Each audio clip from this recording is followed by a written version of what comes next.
Vamos a ver en prácticamente casi 2000 años antes, en la Gemara Megilá, está escrito en el Daf Vav algo impresionante. No tengo yo porque de acá tenemos preguntas. Dice así: Amar Rabbi Yitzhak, May Dichtiv, hay un pasuk que dice así: Al titem Hashem Abaye Rasha, no des. Dijo Jacob Avinu, ¿cuánto tiempo vivió? Hace más de 3000 años. Y él mismo hizo un rezo. Le pidió a Kosh Baruj Hu, no le des Ma'abaye Rasha, los deseos del Rasha. Zemamá al Tafek, no quites su bozal a este guerrero.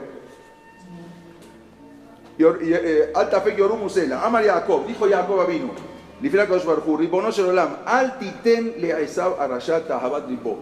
No le des a Esav a Rasha el deseo de su corazón. No dejes que Esav haga lo que él desea. Se mamó al Tafek. ¿A qué se refiere? No quites su bozal. Yo Germania Sheledom. A esto se refiere a Germania. Lo está hablando la Gemara hace 3000 años. Dice, no le des el deseo a los germanos. Germania Sheledom. Sheil Malehem Yotzim. Porque si dejas que ellos puedan salir al mundo, Mahribim et Kol Haolam Kulo, pueden destruir todo el mundo completo. Esto está escrito hace 3000 años. No, la Gemara. Solamente la Gemara dice Germania con men, pero ahí explica que es un Taut Sofer, pero es Germania. Sí, claro, los germanos existían. Y si existían o no existían, está escrito en la Gemara, lo dijo Jacob Avinu hace 3000 años. A Kosh Baruj Hu, no dejes a los germanos, a Germania Sheledom salir, porque si salen, si les das su deseo, pueden destruir el mundo. Entonces, lo que estamos viendo acá, dice, no quites el bozal, como que tenían un bozal. La pregunta es, ¿cuál es el pueblo que tenía un bozal colocado? Y si le quitamos ese bozal al pueblo guerrero, es un pueblo destructor que puede destruir. Dice, se mamó al Tafek. Zo Germania Sheledom. El bozal no le quites, esta es Germania Sheledom. Pero ¿por qué justamente a Jacob Avinu se le ocurrió decir que el bozal se refiere, que está puesto a Germania, a Alemania? ¿Por qué? ¿Por qué tuvo que decir tan claras las características? Hay palabras, prácticamente son palabras proféticas en la Gemara. ¿Por qué la Gemara no escribió eso mismo con los persas? ¿Por qué la Gemara no escribió eso mismo con los griegos o con los romanos? No, la Gemara dice específicamente Germania Sheledom. ¿Por qué no lo escribió así? Sino que lo puso con nombre y apellido. Germania Sheledom. Justamente los dos. Alemania de Edom. No, ni es Alemania sola, ni es Edom solo. Alemania Sheledom. Entonces, justamente, una asamblea que habían hecho, como dijimos, que era una asamblea que se permitió hacer casamientos mixtos. A Kosh Baruj Hu le mostró lo que puede llegar a pasar, Berminam. Cuando una persona, a Israel, siempre nos mantenemos unidos. Pero después de todo esto vimos, que todo esto, después de esto, como dijimos, no nos da respuesta. ¿Por qué no nos da respuesta? Porque no solamente cayeron en la Shoah gente reformista, gente alejada, sino todo tipo de gente, Berminan, también, y Saddikim, y Hasidim, como dijimos, Anshe Maaseh, Jajamín grandísimos, también. Entonces todo esto no nos da respuesta, pero tenemos que saber que en verdad esto por lo menos tenemos un alivio. ¿Cuál es el alivio? Saber que la historia no es un acontecer al azar de la naturaleza. No lo que pasa porque tiene que pasar por la naturaleza y que puede ocurrir cualquier cosa, sino que la historia en verdad se rige por leyes de causa y efecto. Todo es unas leyes de causa y efecto. Y nosotros somos los causantes de los efectos. Nosotros, como dijimos, por ejemplo, preguntó mismo Abraham Avinu, no entendía. Abraham Avinu, el padre de toda la emuná del pueblo de Israel, dijo: Ashofet Kolahares, lo ya hace Mishpat. El que juzga toda la tierra, él mismo no va a hacer un juicio. Kosh Baruj Hu no va a tomar las riendas. El juez de toda la tierra no va a hacer justicia. Y con todo eso que preguntó Abraham Avinu, no perdió la emuná. O sea, sí puede uno preguntar, pero perder la emuná. Y Abraham Avinu pregunta, ¿por qué pregunta? Porque cuando alguien pregunta es porque sabe que alguien lo está escuchando. Si nadie lo escucha, ¿para qué va a preguntar? Cuando alguien pregunta es porque sabe que en otro lugar alguien lo está escuchando. Justamente por eso Abraham Avinu preguntó. Y no solo obedece a Kadosh Baruj Hu, sino que también pregunta. Y se vale preguntar. Ojalá nosotros podamos tener esa emuná tan grande para no solamente obedecer a Kadosh Baruj Hu, sino nosotros estamos seguros de su presencia a Kadosh Baruj Hu, pero inclusive que podamos preguntarle a Kadosh Baruj Hu, ¿dónde estabas en ese momento? Sí se vale preguntar, no es que no se vale. La emuná es la emuná, pero si sabemos que hay a Kadosh Baruj Hu, sabemos que alguien nos escucha y sabemos que se vale preguntar. Para que veamos cómo esa firme emuná de Abraham Avinu se hizo carne y sangre en el pueblo judío, hasta tal punto que aquel que dudaba de la incomprensión, no entendía lo que estaba pasando, no por eso perdía su emuná. Les quiero leer una carta para que podamos entender un poco de lo que significa la fe, la emuná en Akadosh Baruj Hu, en saber que todo lo que pasa es por algo, aunque no lo entendamos. Esta carta fue escrita en Varsovia, 28 de abril de 1943. Y la carta dice así: yo, Yosef, hijo de David Rakover de Ternopol. Lo escribió una persona, Yosef, hijo de David Rakover de Ternopol, un hasid del Rebbe de Gur. Escribo estas líneas mientras las casas del gueto de Varsovia arden en llamas. La casa en la que yo me encuentro es una de las últimas que todavía no se ha quemado. O sea, habían atacado el gueto de Varsovia, estaban peleando y era una de las últimas casas donde él estaba escribiendo.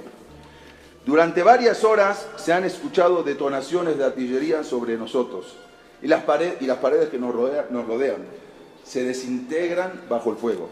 Ya no falta mucho para que la casa donde me encuentro se transforme como las demás casas del gueto en la tumba de sus habitantes. Esto está escribiendo David Rakover. Cuando mi esposa, mis hijos y yo, 6 en total, nos escondimos en la noche y la noche nos recibía con algo de calma, pero el día nos devolvía a nuestros perseguidores y asesinos. Eso fue se trataron de defender, trataron de pelear en el gueto de Varsovia y al final todos terminaron asesinados. Recuerdo con una dolorosa claridad cuando los alemanes barrieron con fuego a los miles de refugiados judíos en la carretera de Grodno a Varsovia. En la madrugada los aviones zumbaban sobre nosotros. Yo la traduje, la carta está en hebreo. En esta masacre murió mi esposa con nuestro hijito de 7 meses en sus brazos y otros 2 de mis 5 hijos restantes que desaparecieron sin dejar huella. Eran David de 4 años y Yehuda de 6 años. Al anochecer, unos cuantos sobrevivientes continuaron su camino a Varsovia y yo con mis otros 3 hijos comenzamos a buscar en los campos y los bosques de la masacre a nuestros 2 hijos. La noche entera los llamábamos, pero no, solo el eco contestaba. Nunca más vi a mis 2 hijos y más tarde un sueño me dijo que estaban en manos de Dios. Mis otros 3 hijos murieron al término de un año en el gueto de Varsovia. Rúgele, mi hija de 10 años, oyó que era posible encontrar pedazos de pan en el basural público, fuera de los muros del gueto. Pues no había lo que comer, muchas niñas o niños se escapaban y salían a buscar. El gueto padecía hambre en esa época y la gente que moría de hambre quedaba tirada en las calles como basura amontonada. La gente del gueto estaba preparada para enfrentar cualquier muerte, menos la muerte por hambre. Rúgele, mi hija, no me había contado nada sobre su plan de escurrirse fuera del gueto, lo cual estaba penado por muerte. Ella y una amiga de la misma edad comenzaron en la noche un peligroso viaje, pero al salir el sol fueron descubiertas del otro lado del muro del gueto. Guardias nazis y decenas de sus agentes polacos comenzaron la persecución de 2 niñas judías que habían salido a la búsqueda de un pedazo de pan duro en un bote de basura. Los que vimos esta cacería desde la ventana no podíamos creer lo que veíamos. Parecería como que estaban persiguiendo a unos peligrosos criminales. Sajacol eran 2 niñas que iban a salir por un pedazo de pan. Todos esos soldados persiguiendo a un par de niñas de 10 años. hambrientas. No pudieron soportar mucho esta competencia desigual.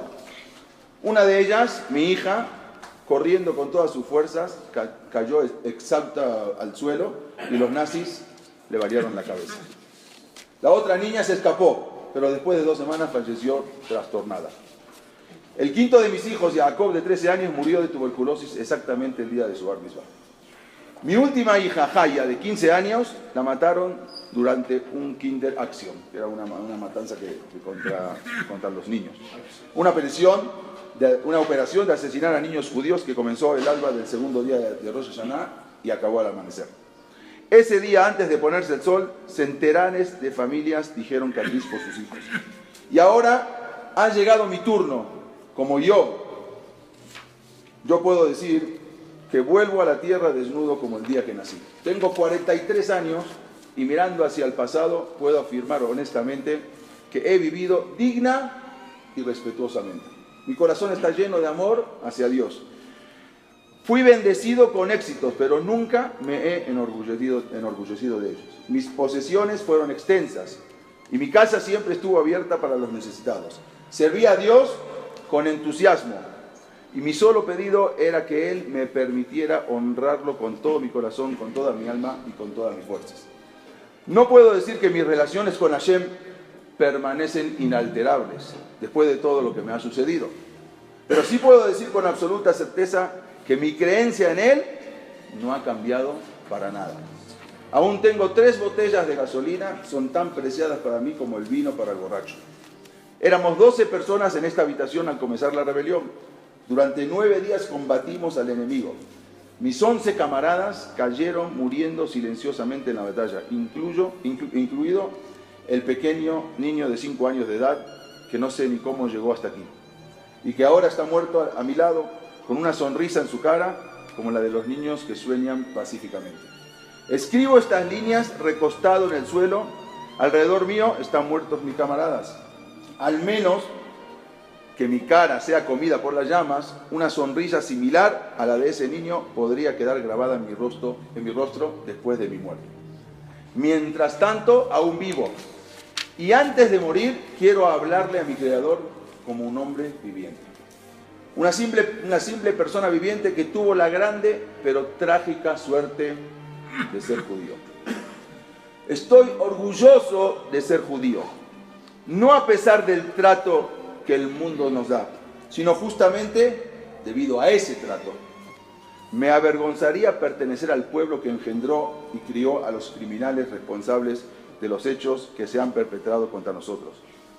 Estoy orgulloso de ser judío porque es un arte ser judío, porque es difícil ser judío. No es ningún arte ser inglés, americano o francés. Puede que sea más fácil, más cómodo ser uno de ellos, pero no es honorable. Sí, es un honor ser judío.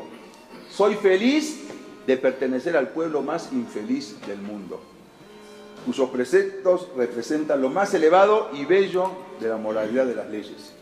Se nace judío tal como se nace artista.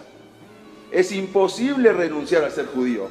Este es nuestro atributo divino que nos convirtió en un pueblo elegido. Creo en ti, Dios de Israel, a pesar de todo lo que has hecho para que yo no creyera en ti. Creo en tus leyes, aun cuando no puedo comprender tus acciones. La muerte no puede esperar más. Desde los pisos encima de mí, el tiroteo se debilita a cada minuto que pasa. Los últimos defensores de esta fortaleza están cayendo y con ellos caen y mueren los Hasidim judíos de Varsovia, Yerei Elohim, temerosos de Dios. El sol se está poniendo. En 1 hora más estaré reunido con el resto de mis hijos y de mi familia, y con los millones de miembros de mi pueblo que cayeron y pasaron a un mundo mejor en el que ya no habrá más dudas. Te he seguido aun cuando me has rechazado. He seguido tus mandamientos, aun cuando me has castigado por ellos. Te he amado y te amo, aun cuando me has arrojado a la tierra, torturado hasta la muerte y convertido en objeto de vergüenza y ridículo. Y estas son mis últimas palabras hacia ti, mi amado Dios. Has hecho todo lo posible para hacerme perder tu fe en ti, pero muero exactamente como he vivido, gritando, Shema Israel, Hashem Elokeinu, Hashem Echad, 28 de abril de 1943. El shock es muy grande y pienso que aún en su descaro, ojalá pudiésemos tener una emuná como este señor, porque lo que habló palabras muy duras contra Hashem, como él escribió en esta carta. Pero esta emuná no es casual. Muchos dorot, muchas generaciones de sabios, de profetas, de grandes talmidei jajamim nos enseñaron y nos demostraron lo que significa la fe. La fe, todo, puede pasar todo, pero el Am Israel no pierde la emuná. No es una fe abstracta, tampoco es una fe para no disgustar al mundo gentil, sino una fe asumiendo los compromisos. Toda esa fe de nuestros antepasados, que durante generaciones y generaciones a lo largo de los siglos se fue fortaleciendo. Es la fe que ha dejado, esa fe de Abraham Avinu, es la fe que ha dejado huella en nosotros y en aquel hombre que pudo escribir esas palabras estando bajo los más grandes nisionot, las más grandes pruebas. Como dijimos la vez pasada, si alguien entra a una película, cuando la película ya está iniciada y sale antes que la película termine, solamente estuvo 5 minutos viendo la película, le preguntamos, como dijimos a esa persona, Señor, usted que estuvo viendo esa película 5 minutos, ¿me puede decir cómo termina la película?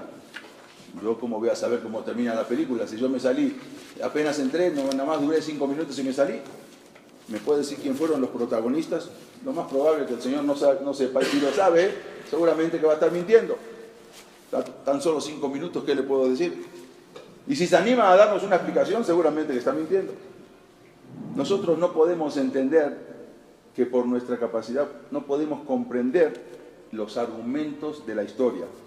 Llegamos a este mundo cuando la película empezó hace varios miles de años. O sea, llegamos tarde a ver la película. Y también nos vamos antes que termine. Es muy difícil saber cómo se va tramando el argumento. Pero nosotros como Yehudim debemos saber que así, con seguridad y con la emuná, con la misma seguridad y con la misma emuná que tenía esa persona, que en verdad hay un argumento. No es todo al azar. Todo hay un argumento. Que hay un director de escena y que la película no es un azar de la naturaleza. Ese es un tipo de película muy especial. Es una película donde los actores van actuando de acuerdo a cómo reacciona el público. De acuerdo a cómo va reaccionando el público, así van actuando los actores. Y el argumento se va desarrollando de acuerdo a cómo nosotros nos vamos comportando. Nosotros quisimos borrar el Shulchan Aruch, borrar la prohibición de los casamientos mixtos. Y vinieron los goyim y nos pusieron un Shulchan Aruch. Lo mencionamos, o sea, borramos eso mismo, nos pusieron un Shulchan Aruch y nos excluyeron de todo, de las universidades, nos excluyeron de todo, o sea, prácticamente los encerraron en un gueto.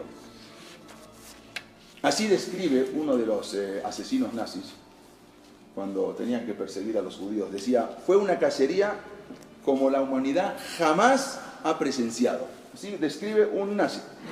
Familias enteras de judíos se escondían en cualquier agujero y los perseguíamos implacablemente, los encontrábamos, nos hicimos expertos, calle por calle, casa por casa, centímetro por centímetro.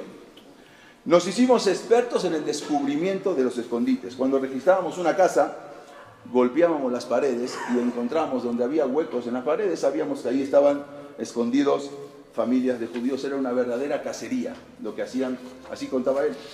En los campos de concentración, Amalek trató de demostrar que nosotros éramos no éramos los que creíamos que éramos. En algunos lugares, por ejemplo, hubo casos que a los judíos, en algunos campos de concentración, se les prohibió caminar en 2 piernas. Todos los judíos tenían que caminar en 4 patas. Los soldados nazis, aparte, porque decían que, ¿por qué en 4 patas? Decían que ese era el estado natural del judío. Entonces nos obligaban a caminar en 4 patas. Los soldados nazis les tiraban la comida al piso y ahí tenían que comerla, como los animales. Las necesidades las tenían que hacer directamente sobre el cuerpo, como los animales. No había que ir al baño, ¿sí? Directamente como los animales. Y hasta algunos alemanes llegaron a creer que se iba a efectuar una regresión. O sea, que el judío iba a regresar a su escala animal. O sea, algunos ya pensaban que así era y así los judíos se van a regresar a su escala animal. Pero a pesar de todos los estigmas y de todas las bajezas y de todas las humillaciones que nos hicieron, Am Israel seguía manteniendo el Tselem Elohim. Nos dio, sabemos que Am Israel tenemos Tselem Elohim, todo el mundo tiene Tselem Elohim, pero Am Israel tiene un Tselem Elohim especial. Y sabemos, y Am Israel no por eso perdió, a pesar de todas las humillaciones, perder lo que es la imagen y semejanza de Dios. Cuenta uno de los sobrevivientes de este caso, que una vez, cuando él estaba caminando en 4 patas, porque así lo obligaron, se le acercó otro judío y empezó a caminar igual que él. Estaban caminando desnudos totalmente, como animales. Entonces uno dijo así, a Kadosh Baruj Hu, mientras estaba caminando: perdóname si estoy desnudo. Y comenzó a recitar de memoria Masejet Betzá. O sea, la Gemara Betzá, que la sabía de memoria, empezó a decirla. Le dijo a Kadosh Baruj Hu: perdóname en el estado en que estoy. Yo sé que no se puede rezar ni estudiar una Gemara desnudo, pero no tengo otra opción. Y empezó en ese momento a recitar todo el Masejet Betzá de memoria, la Gemara Betzá de memoria. Y continuó diciendo así: no soy un animal, soy más que un malaj. Se había estudiado una Masejet de memoria, Betzá, toda la Gemara de memoria. El que miraba la escena esa a simple vista, ¿qué veía? Un ser humano totalmente avergonzado, un ser humano totalmente humillado, aparentemente derrotado, que caminaba como una vaca en 4 patas, o como un caballo. Pero sin embargo, él tenía esa neshama de Yehudí y seguía recitando de memoria la Gemara Betzá. Un Yehudí, Shomer Torah U'Mitzvot, un Yehudí, que él era, más adelante cuando acaba la Shoah, y entraron los aliados y empezaron a ver lo que habían hecho los alemanes. Uno de los soldados, era un teniente, era un Yehudí, y un Yehudí que Shomer Torah U'Mitzvot, que cumplía la Torah, pero él era soldado, trabajaba en el ejército de Estados Unidos.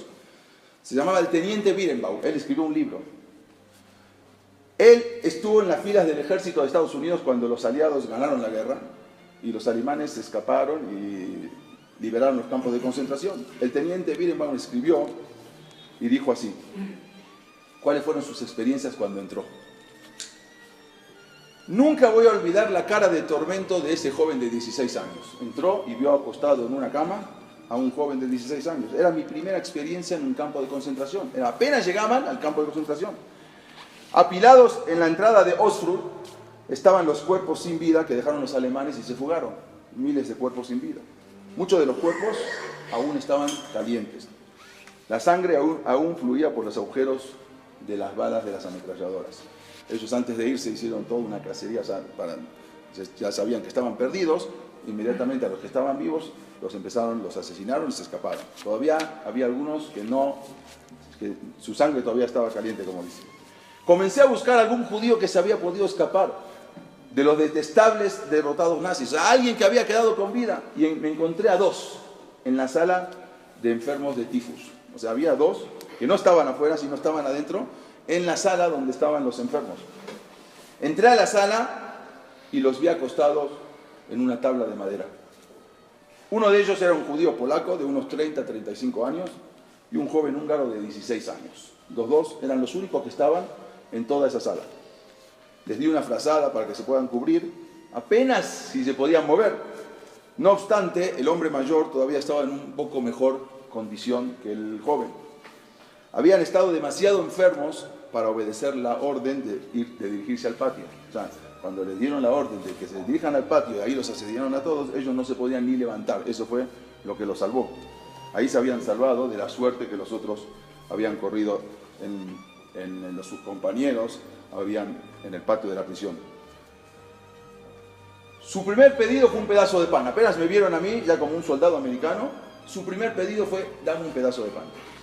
Este fue un pedido que en verdad yo escucharía mucho más adelante muchísimas veces. O sea, después de esta fue la primera reacción. Después más, cuando fuimos encontrando, nos fueron pidiendo comida. Pronto aprendimos que debíamos ser muy cuidadosos acerca de la comida que le dábamos a los sobrevivientes. Muchos de los sobrevivientes que durante muchos años vivieron en el infierno de los campos de concentración, cuando empezaron a comer les estalló el estómago, porque su estómago tenía varios años que no comían. Entonces, habían tragado rápidamente toda la comida y al final, con la buena intención de los liberadores, que le daban comida para que se mantenga, pero no era lo mejor, había que haberle dado como a pisador, de a poquito, un poquito de sopa y así, hasta que el estómago se iba acostumbrando, pero se empezaron a dar de comer y algunos chocolates y algunos le daban pan y explotaba el estómago. En el campo no tenía sentido hablar con otro compañero acerca de los seres queridos perdidos. Ya todo el mundo tenía seres queridos perdidos. Cada uno tenía sus propias historias de terror. Pero la escena de un judío que no había tenido semejantes pérdidas, se refiere a él mismo, o sea, que él venía, un yudí que venía de Estados Unidos, o sea, él no tuvo ninguna pérdida, le daba a los otros sobrevivientes la oportunidad de compartir sus penas. O sea, entre los sobrevivientes que van a compartir sus penas, pero uno que viene de afuera y no vivió todo eso, entonces había una oportunidad de hablar. En cuanto recordaron a sus asesinadas familias, ambos rompieron en llantos, pero sus ojos permanecían secos, o sea, eran llantos sin lágrimas. Habían llorado tanto que la fuente de las lágrimas ya se había secado. Después de 15 minutos de llorar, el joven de 16 años repentinamente me miró y me preguntó si le podía enseñar cómo se tenía que hacer teshuvá. Fui tomado de sorpresa por su pregunta y traté de reconfortarlo. Le dije, después del infierno en el que viviste todavía, ¿quieres ya? La teshuvá, no te preocupes de hacer teshuvá. Tú estás completamente limpio. ¿Qué teshuvá ni teshuvá? Después del infierno en que viviste. Tú estás limpio, tú estás vivo. Y tienes que ocuparte de ti mismo. Ahorita no hay teshuvá. No, olvídate de pensar en teshuvá. No debes de preocuparte por tus pecados. Pero mis palabras no tuvieron eco. No lo pude convencer. El joven de 16 años seguía insistiendo. Idhil chube, en Yiddish. Quiero hacer teshuvá. Yo quiero hacer teshuvá. Pero te dice, ¿qué teshuvá? No hay teshuvá. No tienes que hacer teshuvá. Tú estás limpio. Quiero hacer teshuvá. Necesito hacer teshuvá. Finalmente, como no había manera de convencerlo, le pregunté, ¿por qué quieres hacer teshuvá? ¿De qué quieres hacer teshuvá? Con la esperanza de que haciéndolo hablar, él ya iba a dejar salir sus penas y su congoja, entonces ya se iba a calmar. Me señaló la ventana, me preguntó si había visto las orcas que estaban ahí afuera. Sí, le dije sí, y cuando entré vi que había unas orcas ahí afuera, en el patio exterior. Y el joven comenzó a contarme la historia por la cual quería hacer teshuvá. Y el que estaba al lado me confirmó cada detalle de lo que me había contado el joven. El joven contó que 2 meses atrás un prisionero había escapado de ahí de la barraca y nadie sabía ni siquiera si era judío o no. O sea, de repente un prisionero se escapó. Entonces ahí estábamos tan preocupados, ¿verdad?, por nuestra propia sobrevivencia, que ni siquiera nos molestábamos en averiguar quién era la persona de la litera de al lado. O sea, cada uno trataba de vivir y sobrevivir. No podíamos preocuparnos por qué iba a ser la persona de al lado. Mucho menos acerca de él, no sabíamos ni siquiera si era judío o no. Los guardias notaron, cuando tomaron lista, que un prisionero estaba ausente. Se dieron cuenta que alguien se fugó. Pero no podían saber quién era, porque el listado no era por nombres, era por número. No, había tantos números que no podían saber quién era el que se fugó. El comandante del campo estaba furioso por la fuga y exigía conocer el nombre del prisionero. Quiero saber, me digan quién es. Nadie le podía dar esa información porque nadie la tenía. En su furia el comandante decidió jugar un juego sádico. ¿Cuál era el juego que quería jugar? Exigió que se presente delante de él cualquier par de hermanos o papá e hijo, cualquiera que son parientes, que se paren delante de él. Nadie se paró, nadie se levantó. Estábamos aterrorizados en lo que podía llegar a pasar si no accedíamos al pedido de este comandante. Mi padre y yo decidimos dar un paso al frente. Entonces colocaron a mi papá en un banco debajo de aquellas horcas, lo pusieron en una horca y le pusieron un banco, amarraron la soga al cuello.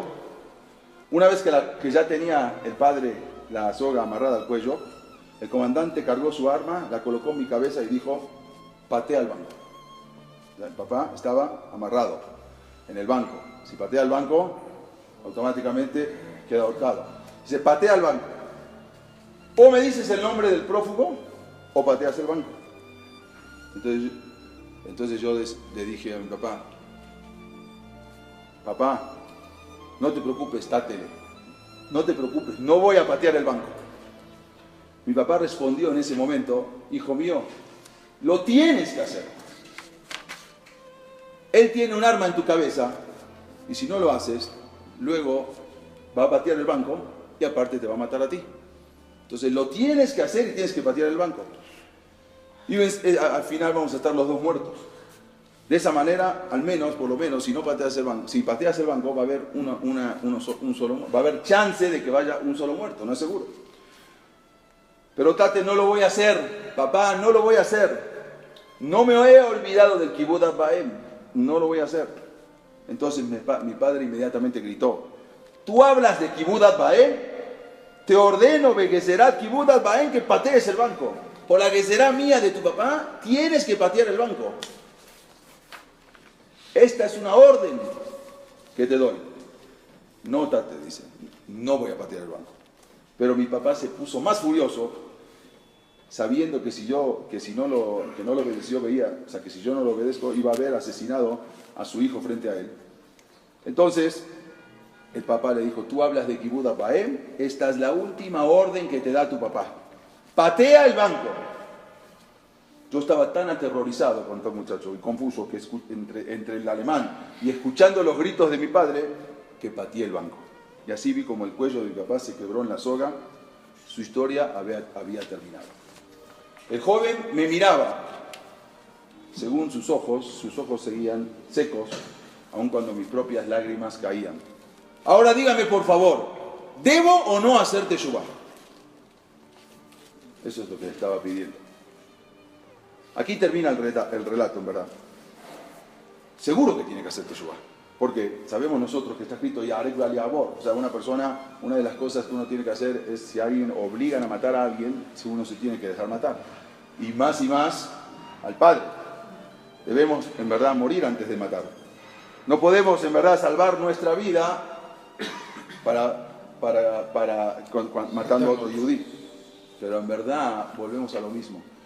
¿Quiénes somos nosotros para juzgar? ¿Podemos juzgar a este niño? ¿Podemos juzgar a este joven? ¿Quién son nosotros para juzgar? Aquí en verdad no se tomó ninguna decisión voluntaria. La confusión, el terror, todo lo que pasó. Al tener que decidir cosas tan difíciles, nunca hubo en la vida una presión tan fuerte a ningún ser humano. Eso fue en verdad lo que sufrió el Kelal Israel en la Shoah y en estas cosas. Pero nosotros tenemos que entender que esto es muy difícil, no podemos saber, pero hay una sola cosa que sí podemos saber. En verdad, no se hizo un poco tarde. Nada más quiero terminar con esto. ¿Dónde estaba Hashem? Esa es la pregunta que nosotros dijimos a Akadosh Baruj Hu, ¿dónde estabas? ¿Dónde estaba Akadosh Baruj Hu? Tenemos esa pregunta. Quizás esa pregunta no la podemos contestar, pero solo hay una cosa que sí podemos contestar. Saber que tenemos que buscarlo. Akadosh Baruj Hu a veces es bemistar, acá es bemistarim, se esconde. Nosotros tenemos la obligación de salir a buscarlo. Tenemos la obligación de preguntar, tenemos la obligación de averiguar. No siempre vamos a saber, pero tenemos esa obligación. Esta es la obligación que nos enseña Akadosh Baruj Hu. En verdad, nos enseñan los Jamim. Cuando Moshe Rabbenu estaba en el Yam Suf y pasaba, dijo, Mi jamoja ba'elim Hashem. Así dijo, ¿quién como tú? Hay uno de los Tanaim en la Gemara que prácticamente le contradice a Moshe Rabbenu. Dice, Alti kre ba'elim ela ba'ilevim. Y esto, si no está escrito, en verdad no se puede decir. No digas entre los poderosos, porque dice, Mi jamoja ba'elim, ¿quién como tú entre los poderosos? No digas entre los poderosos, sino di, Mi jamoja ba'elimim. ¿Quién como tú entre los mudos? Así está escrito en la Gemara, le dice a Akadosh Baruj Hu.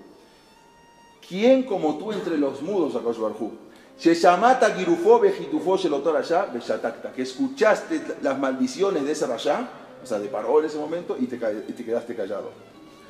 De modo que en verdad la pregunta que surge no es por una falta de fe. A veces uno tiene miedo de preguntar. No, van a decir que no tengo muná.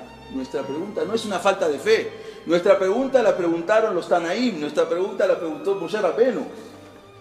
Al contrario, Moshe Rabbeinu y los Tanaim tenían una fe más grande que nosotros y no obstante hicieron la pregunta.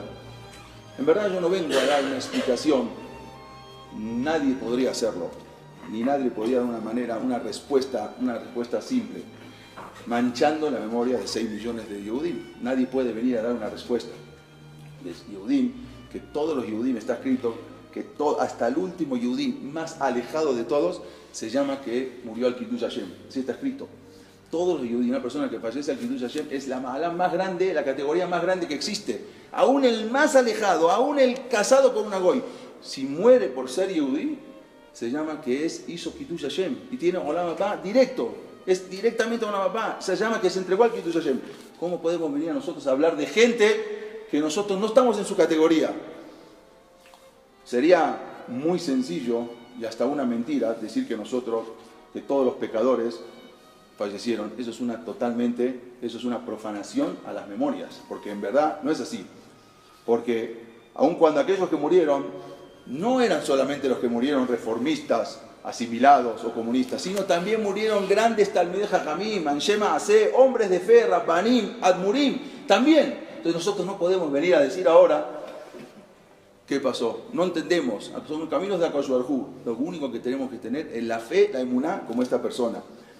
Personas que hablaban todo el día con Akadosh Baruj Hu, estudiaban cada instante, no paraban de estudiar Torah y también fallecieron. Por lo tanto, en verdad hoy no vamos a salir con una respuesta. Pero lo que sí tenemos que salir es con la emuná fortalecida. Eso es la. Dicen los jajamín que Sheelat Jajam Hatzi Teshuvah. O sea, no podemos entender la respuesta, pero por lo menos la Sheelá se llama Sheelat Jajam. La pregunta de un Jajam es la mitad de una respuesta. O sea, hacer bien una pregunta, formular bien una pregunta, ya se llama que estoy en la mitad de la respuesta. Y eso es lo que tenemos que entender. Solamente termino con esto. Había un rab, se llamaba el Tzaraf de Kotz, Rab Menachem Mendel Morgenstern, en una ocasión, él estaba haciendo sus meditaciones en el bosque y se encuentra un niño, que era su nieto, que viene llorando. Y llora el niño. Entonces el Rab le pregunta, ¿por qué lloras? El niño le respondió, lloro porque estamos jugando a las escondidillas. ¿Cómo se dice escondidillas? ¿No? Escondidillas, no estábamos jugando a eso. Está bien, estabas jugando, entonces ¿por qué estás llorando? Le pregunta el abuelo, que era el rab de la comunidad. El niño responde, estoy llorando porque nadie me ha encontrado. El rab dice, bueno, tienes que estar contento, si de eso se trata el juego. Si nadie te encontró, es lo mejor. Entonces dice, no, abuelo, ellos me hicieron una broma pesada. Ellos me dijeron que si yo me escondía, me iban a venir a encontrar. Entonces yo me fui, me escondí, y ellos en lugar de buscarme, se fueron cada uno a su casa. Y me dejaron a mí solo como un tonto escondido. Y acá tengo 2 horas esperando que me vengan a buscar y nadie me viene a buscar. Están todos ya acostados, comiendo en su casa.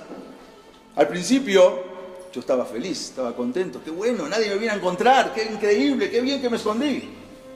Pero después, cuando ya iba pasando el tiempo y no escuchaba las voces de mis compañeros, empecé a preocuparme. Y cuando fue pasando el tiempo y vi que en Kol, Benone, no había respuesta, ninguna voz, y el silencio era la respuesta a mi escondite, me di cuenta que realmente me había escondido, sí, pero nadie me buscaba. Yo estaba escondido, pero nadie salía a buscarme. Por eso lloro. El Rebbe de Kotz, cuando terminó de escuchar esto, se puso a llorar. Eso es exactamente lo que pasa con Akadosh Baruj Hu. Akadosh Baruj Hu se esconde de nosotros para que lo encontremos. Pero nosotros, desgraciadamente, lo dejamos escondido. Y nadie trata de buscarlo. Nadie trata de descubrir dónde está su presencia. Y eso es lo que nosotros, como Yehudim, tenemos que hacer. No tenemos las respuestas, no tenemos todas las respuestas. Pero por lo menos tenemos que buscarlo, tenemos que preguntar, tenemos que llamar, tenemos que clamar, aunque no tengamos la respuesta. ¿Dónde estás escondido, Akadosh Baruj Hu? No decir, ¿dónde estaba Hashem? Y cerrar el libro y Hazak Baruch. No. Nosotros tenemos que averiguar, tenemos que seguir. Eso es lo que Akadosh Baruj Hu quiere. Se esconde, pero quiere que nosotros lo busquemos. Y el problema es que cuando nosotros cerramos el libro, ya no lo buscamos. Nuestro deber es seguir buscando las huellas, encontrar los pasos de Akadosh Baruj Hu. Quizás no lo encontremos, quizás no encontremos respuestas a los interrogantes. Las preguntas están muy cerradas, quizás no se van a aclarar. Lo peor que puede pasar no son las tzarot, no son los sufrimientos. Los sufrimientos en sí, sino el hecho en que no le demos sentido. Cuando, por ejemplo, a un niño viene el papá y le pega, sin embargo, le duele al niño, pero el niño siente que el que le está pegando, ¿quién es? El papá. Es una mano distinta, es una mano cálida, es una mano cariñosa que le está pegando. El problema es cuando el que nos pega es una mano fría, es una mano que ni siquiera sentimos que nos pega. Ese es el problema. Entonces, lo que nosotros queremos decir esto, eso justamente se convierte en un efecto sin causa, sin sentido, sin explicación, como dice Platón, el acto sin potencia. Por eso está escrito en la Gemara, Be'ayá kitinsenas tzarot raot berabot. En verdad, dice en la Torá, nosotros va a haber tzarot, va a haber sufrimientos. Nosotros tenemos la obligación de preguntar, no podemos decir, no, tenemos la obligación. Podemos preguntar, porque si preguntamos, vamos a saber que hay alguien que nos está escuchando. Akadosh Baruj Hu justamente lo que hizo fue esconderse. ¿Por qué? Tendremos que preguntar, tenemos que averiguarlo. Esta es nuestra tarea. Esto es lo que nosotros tenemos que aprender. Sacar un lekaj de toda esta tragedia que pasó a nuestros padres y saber que esto pasó parejo para todo Am Israel. Y si pasó, es por algo. Nuestro deber es sentarnos, estudiar, averiguar y preguntar. Todos nuestro deber es preguntar y saber y esclarecer todo lo que más se pueda para que no vuelva a ocurrir esto. Gracias.